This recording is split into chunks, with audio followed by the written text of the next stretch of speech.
আউযু বিল্লাহি মিনাশ শাইতানির রাজীম। বিসমিল্লাহির রহমানির রহিম।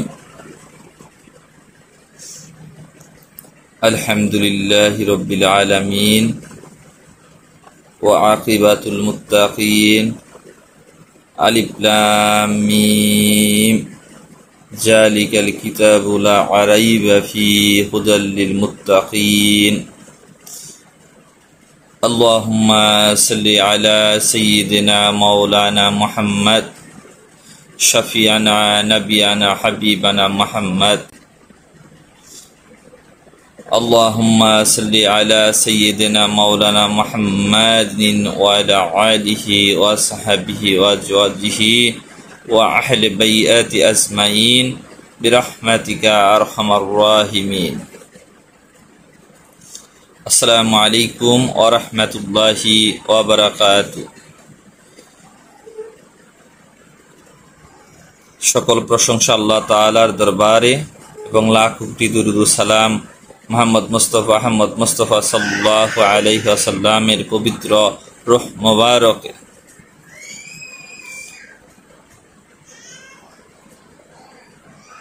আমরা আজকে জানব পীরের প্রতি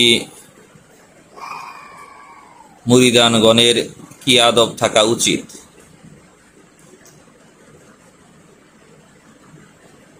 আল্লাহ তাআলা পবিত্র কোরআনের মধ্যে ইরশাদ করেন, মাই ইউতিউর রাসূল,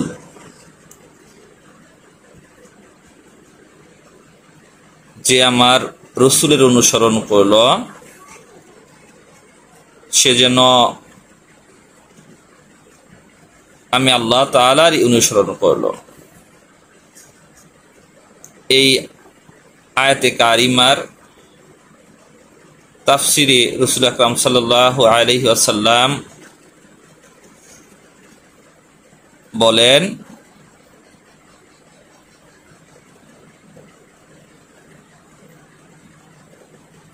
যে আমাকে অনুসরণ করলো সে যেন আল্লাহ তাআলাকে অনুসরণ করলো, যে আমাকে মানলো সে যেন আল্লাহ তাআলাকে মানলো। এই আয়াতের পরিপ্রেক্ষিতে বিভিন্ন মুফাসসিরে কেরাম একটা হাদিস বর্ণনা করেছেন। হাদিসটি হচ্ছে, রাসূলুল্লাহ সাল্লাল্লাহু আলাইহি ওয়াসাল্লাম ইরশাদ করেন, যে আমাকে মানে সে যেন তার পীর, শায়েখ এবং আমিরকে অনুসরণ করে। যে তার শায়েখ, পীর, আমিরকে অনুসরণ করলো সে আমি রাসূলকে অনুসরণ করলো। আর যে তার পীর বা শায়েখকে অমান্য করলো সে যেন আমি রাসূলকে অমান্য করলো। সেই জন্য এই হাদিস এবং এই কোরআনের আয়াতের আলোকে আমরা এটুকুই বুঝতে পেরেছি যে রাসূলকে মানা এবং পীরকে মানা, আমিরকে মানা, শায়েখকে মানা খুবই গুরুত্বপূর্ণ একটা বিষয়। সেজন্য আমরা তাদেরকে অসংখ্য সম্মানের দৃষ্টিতে দেখি বা দেখব, যাতে করে তাদের সাথে কোনো প্রকার বেয়াদবি যেন না হয়। কেননা যিনি রাসূলের অনুসরণ করেন তাকে অনুসরণ করা এটা প্রতিটা মুমিন মুসলমানের জন্য ফরজ। তাই আমরা যারা পীরের অনুসরণ করে থাকি তারা অবশ্যই পীরকে মানব, তার কথাগুলো অনুসরণ করব এবং কি তিনি যে আদেশ নিষেধ করেন তা থেকে আমরা দূরে থাকব। এখানে সবচেয়ে বড় বিষয় হচ্ছে, যিনি রাসূলকে অনুসরণ করেন তিনি যেন অবশ্যই পীরের আদেশ উপদেশগুলো অক্ষরে অক্ষরে পালন করেন। এর মধ্যে সবথেকে গুরুত্বপূর্ণ যে বিষয়টা সেটা হচ্ছে যে পীর যা আদেশ করবেন আমরা কি তাই মানব? হ্যাঁ, আমরা তাই মানব।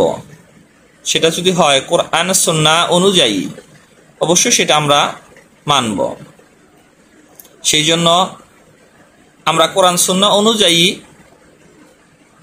পীরের সাথে কেমন আদব রক্ষা করব, সেই বিষয়ে দু একটি বিষয় আপনাদের মাঝে উপস্থাপন করব। কোরআনের আরেকটি আয়াতের মধ্যে আল্লাহ তাআলা বলেন, হে রাসূল, আপনার মজলিসে যখন কোনো লোক সকল আলোচনায় বসে, সেজন্য অবশ্যই আপনার অনুমতি নিয়ে জায়গা পরিত্যাগ করে এবং আপনি রাসূল তাদেরকে স্থান ত্যাগ করার অনুমতি প্রদান করেন। সেই পরিপ্রেক্ষিতে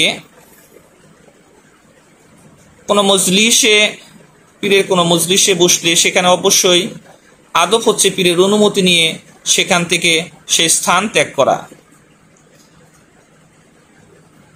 এবং কি পীরের কাজ হচ্ছে তাকে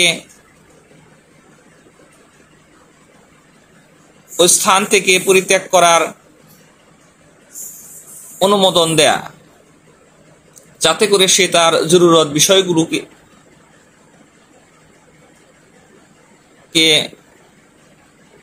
কাজে লাগাতে পারে।